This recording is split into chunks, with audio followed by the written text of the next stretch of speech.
Bet on Bears fans, Breeze Nation, what is good? It's your boy Pat the Designer back at it again. Just leaving camp. Got to record in this manner today because I'm probably not going to get another chance to actually sit in front of a camera today. A lot of things going on, but had to get y'all this updated news after everything that we saw from today. Now, starting off, the biggest thing, and you saw the short. I'm sure that you guys are excited about this as well. Azie Trapillo has been activated off of PUP, activated off of the physically unable to perform list, and was in fact out there at practice today. He was doing things light, went through one-on-ones, went through individuals, and kind of that was all you were going to see from him, but that's all we expected to see from him because we didn't expect him to be back on the field.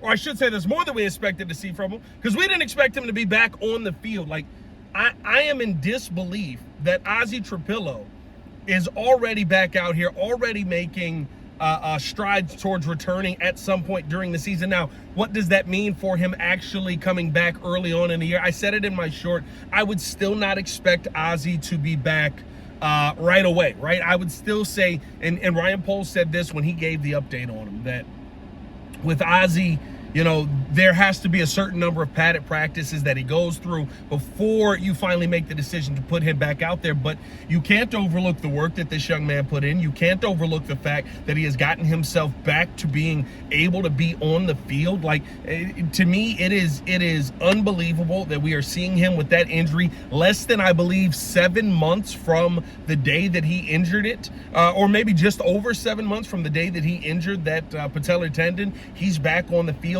Absolutely insane. Let me know how you guys feel down in the comments below. At least drop a bar down for Azie Trapillo being back out on the field in any capacity after the injury that he went through. Now, keeping it with that left tackle position, and something that I think is a very good update for the Bears, is we saw Braxton Jones back out there with the first team offense today during team period. So Braxton Jones has worked himself back onto the field after an emotional setback in his injury.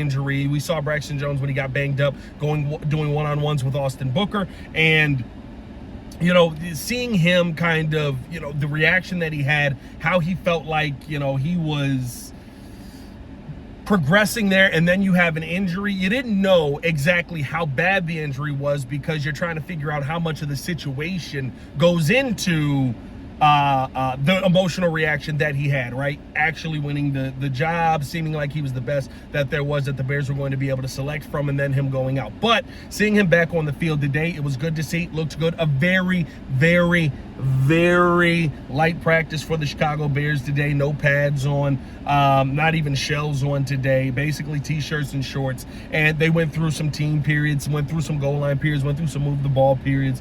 And, you know, that it was again, good to see Braxton back out there. Good to know that your left tackle position is getting this much good news all in one day, because it's a position that has been in flux for so long. And I'll say this, the comforting part for me right now, even if, you know, Azie is not able to get out there, seeing Braxton out there, seeing him be able to move with the first team and hopefully be able to get back out there when they put pads back on and him still operate with that first team, and seeing what you saw from Karan in preseason and seeing from Jedrick, right, where they were able to go out there, get through operation, be comfortable, move through. The left tackle position feels like one that went from you know, we don't know who's going to be able to play and is anybody going to be good out there too. You've got a couple of solid pieces you can work with. Oh, by the way, the guy that was playing at an all-pro level for about 5 of the 6 games that he played in last season, he's back as well. Let me know your thoughts on the left tackle spot right now. With Braxton Jones back out there, you know, do you feel comfortable again with that left tackle spot, or are you still in the same place that you were with Braxton where, you know,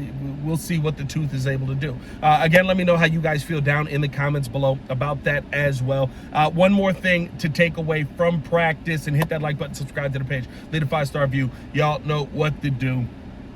The only concerning thing that happened, because practice today was a 90-minute practice, it was not long.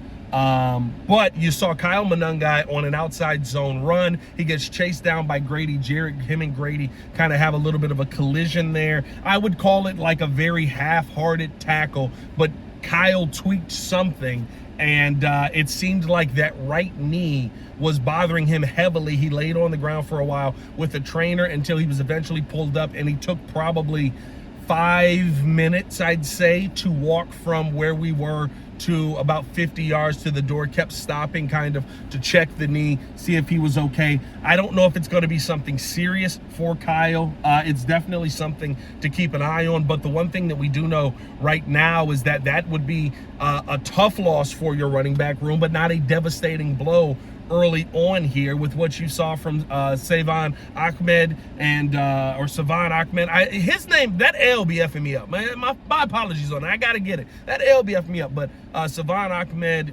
what you saw from him in the game off of that screen pass, and just kind of how he's been at camp, you feel like the running back position is one that is very strong. Also, you saw Britton Brown have a good day. You saw the running back position look strong. Roschon Johnson even had a solid day. So not to say that it's not concerning that Kyle Monangai is out, but it's something that the Bears can overcome. As far as Kyle, you know, he walked off under his own power, which is good. He did keep checking that right knee, kind of pushing back and forth almost to see, you know, how stable it was, but walked all the way out under his own power. And so hopefully that is nothing serious. Hopefully it was just something where he tweaked the knee, and it's going to be a couple of days for him to bounce back. But we've seen Kyle deal with some of those injuries throughout camp.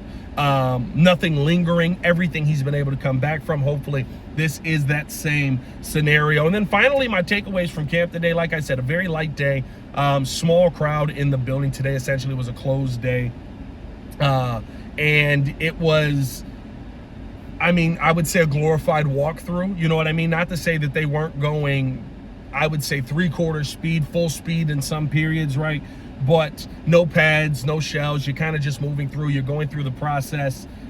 You could tell that they were installing some new things. There was a couple of times where Caleb had to signal to Jade that he needed to move across. Even Khalif Raymond got caught up in some of that, being on the wrong side of the field. Best play of the day, though, had to be, and I believe the second team period, you saw a flea flicker that they were trying to get in a couple of periods there, back into the hands of Kyle Monangai. Immediately throws it over to Caleb Williams, who's on the left side.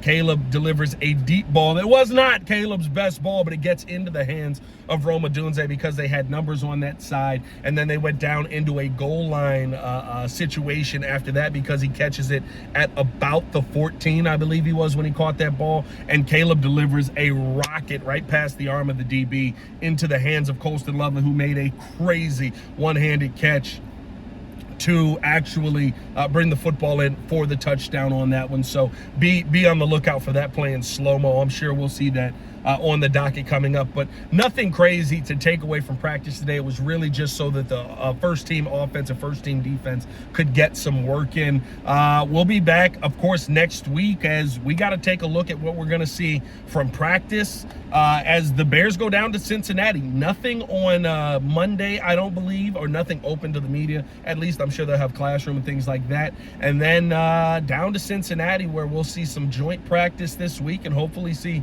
this Bears team go out there and be able to dominate the Cincinnati Bengals in a practice that I think is going to mean a lot towards what we're going to see from this team do early on in the season. But as always, man, it is your boy Pat the Designer, back at it again. Appreciate you guys for tuning in and showing love as always. Bet on One Love. Peace.